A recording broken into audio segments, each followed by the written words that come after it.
Time now for Focus here on France 24. And as voters in the US get ready for the next big primary vote in California next week, our correspondents are taking the temperature of the Republican Party. Analysts see the GOP, as it's known, as being close to imploding. Donald Trump, now the last candidate standing, and many party insiders see him as deepening existing rifts. Many refuse to support him. Some have left the party altogether. Our correspondents Philip Crowther and Gallagher Fenwick have this report from Washington, D.C., looking at whether the Never Trump movement still stands a chance. Hello, Mr. Michelli. This is Stephen Olemacher. I'm a reporter for the Associated Press in Washington. How are you today? Hey, I'm in charge of tracking the number of delegates that each presidential candidate has to the National Convention. And I wanted to check in with you to see if you were ready to commit to anyone. He is the man who broke the news this last week. Stephen Olemacher's endless phone calls to delegates or Republican Party officials got him the magic number.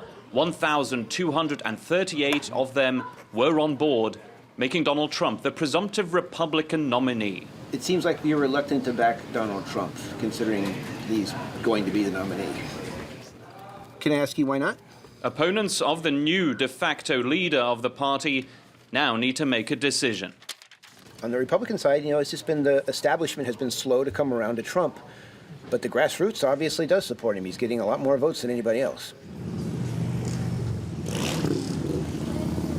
And the grassroots are being courted by Donald Trump. On his last trip to the US Capitol, veterans and bikers were the target audience. Wiped out so much of our manufacturing. Mexico, and I have no problem. I love Mexico. I love the Mexican people.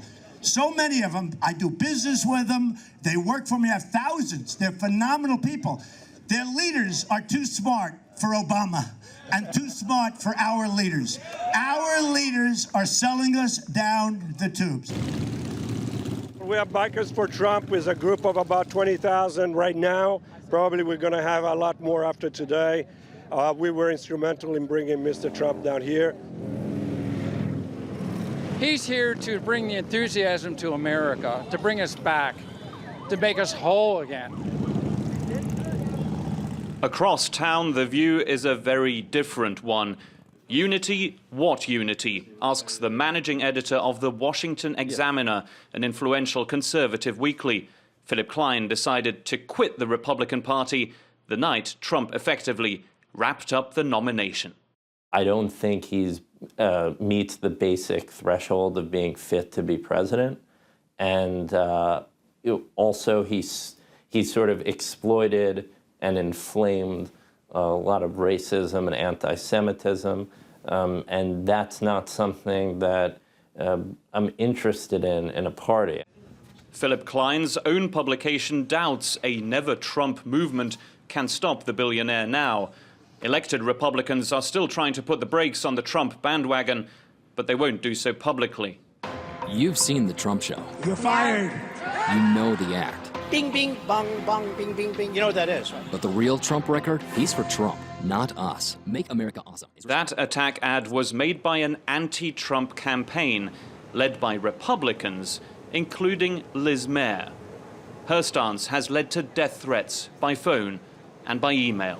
Mostly what they know is that I oppose Donald Trump for president, and that's enough. That's enough for people to want to get violent with you and make threats. And so that's the situation with which we have to live now.